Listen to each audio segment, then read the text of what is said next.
आत्मज्ञान क्या है? मैं कौन हूँ? हु एम आई, हूँ कौन छूँ? पास में गुजरात है, वहाँ की भाषा है। हूँ कौन छूँ, मैं कौन हूँ।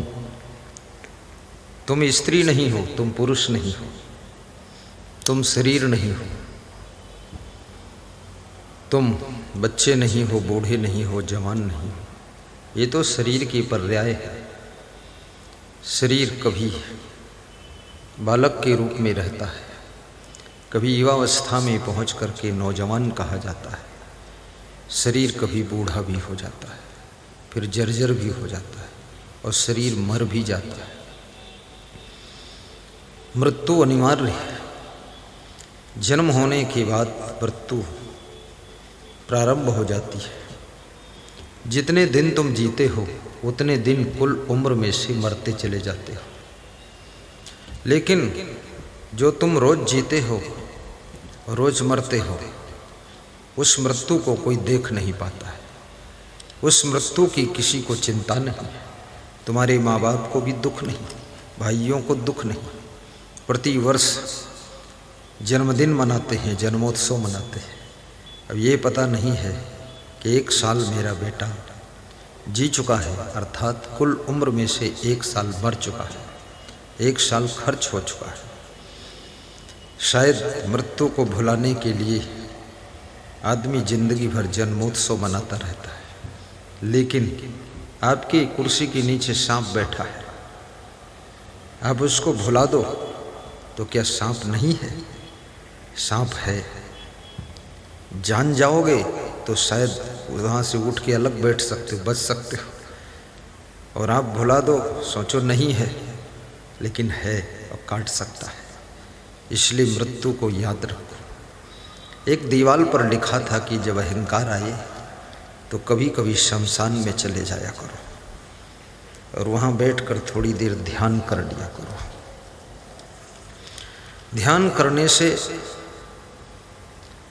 आपके मन में अंतर्मुखता आती है, बहिर्मुखता खत्म होती है। इसलिए बहुत कम लोग ध्यान में बैठते हैं। ध्यान करने वाले प्रायः महान हो जाते हैं। और स्वामी महावीर भगवान जैसा, महात्मा बुद्ध जैसा ध्यान करो तो ध्यान करने वाले महान होने के बाद फिर भगवान भी हो जाते हैं, भगवान भी हो जाते हैं।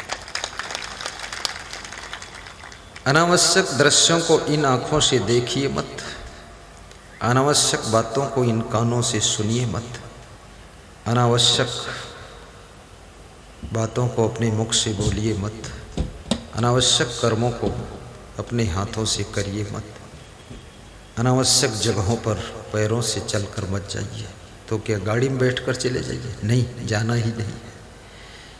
फालतू देखना, सुनना, बोलना, फालतू काम करना सब बंद करिए। नहीं देखन की चाह है, नहीं सूंघन की चाह, नहीं सुनने की चाह है, केवल तन निर्वाह। न मिलने की चाहना, न छुटने का सोच, धन प्राणी निर्वाह में कहूँ न मन को रोच। अंतर्मुखी बन जाओगे तो धीरे धीरे तुम्हारा जीवन सूर्यमुखी हो जाएगा। ज्ञान का प्रकाश जीवन में आलोकित होगा, जीवन धन्य हो जाएगा। ऐशाम न विद्या न तपो न दानम। और तप की भी जीवन में आवश्यकता है। केवल संतों को तप करना चाहिए ऐसा नहीं है। गृहस्थ आश्रम में भी तप का महत्व है। तप का अर्थ होता है वह शक्ति जो तुमको संसार में भटकने से बचाती है, वह साधना जो तुमको बुराइयों में फंसने से बचाती है, और वह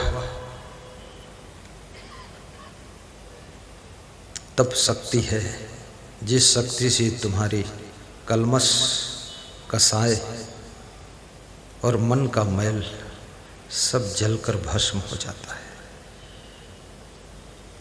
शरीर का तप, मन का तप और वाणी का तप, 3 प्रकार का तप श्री कृष्ण अर्जुन से समझाते हैं। देव द्विज गुरु प्राज्ञ पूजनम शौचम आर्जवम,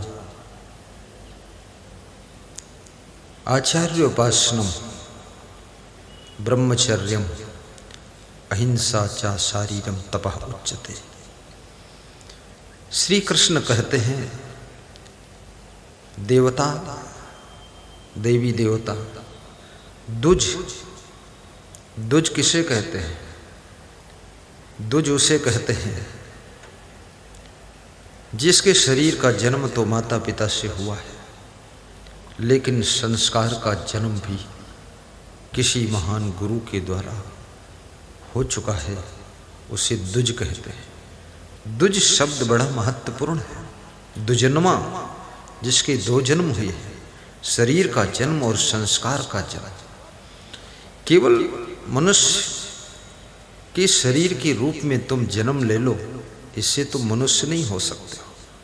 मनुष्य के संस्कार भी होना चाहिए, मनुष्य का स्वभाव भी होना चाहिए, और मनुष्य जैसा आचरण भी होना चाहिए, और मनुष्य जैसे आपके कर्म भी होना चाहिए, और मनुष्य जैसा व्यवहार भी होना चाहिए, और मनुष्य जैसा आपका रहन सहन बर्ताव भी होना चाहिए, तब आप मनुष्य कहलाएंगे। केवल मानव का शरीर है और मानवता नहीं है, तब तो वही दशा है कि एक हलवाई की दुकान के सामने मजदूर अपनी पीठ पर शक्कर की बोरियां लेकर जा रहे थे। हलवाई की दुकान में थाल में सजे हुए रसगुल्ले रखे हुए थे। रसगुल्ले देख करके हर ग्राहक का मन लालायित हो जाता था कि मैं भी खरीद लूं। आज हमारे पास में भी कोई माता जी आई है, वो रसगुल्ला लाई है, वो स्टील डिब्बा में रखा है, सामने रख दिया हूँ कि देखते रहो, आप मिलेगा तो नहीं, ललचाते रहो, लार टपकेगी, कोई फायदा नहीं। ये तो साधु संत खाएगा, लंगोटी धारी। रसगुल्ला, तो रसगुल्ला ने शक्कर की बोरियों को देखा, मजदूरों की पीठ पर लदी हुई जा रही। रसगुल्ले को थोड़ा नाज आ गया।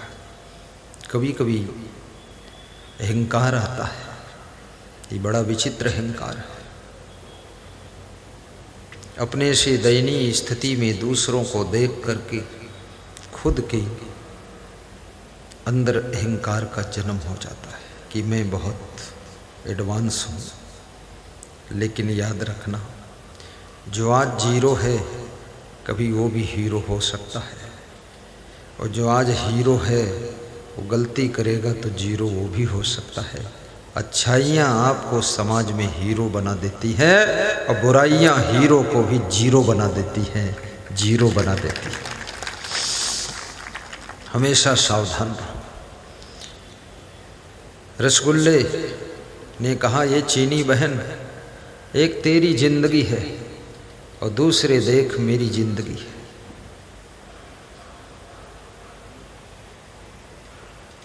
तू खेत में गन्ने के रूप में पैदा हुई, फैक्ट्री में पेरी गई, रस को खौलाया गया, चीनी बनकर बोरियों में पैक हो गई, गोदामों में अंधेरे में पड़ी रही, ट्रकों में लादी गई, मजदूरों की पीठ पर लदकर जा रही है।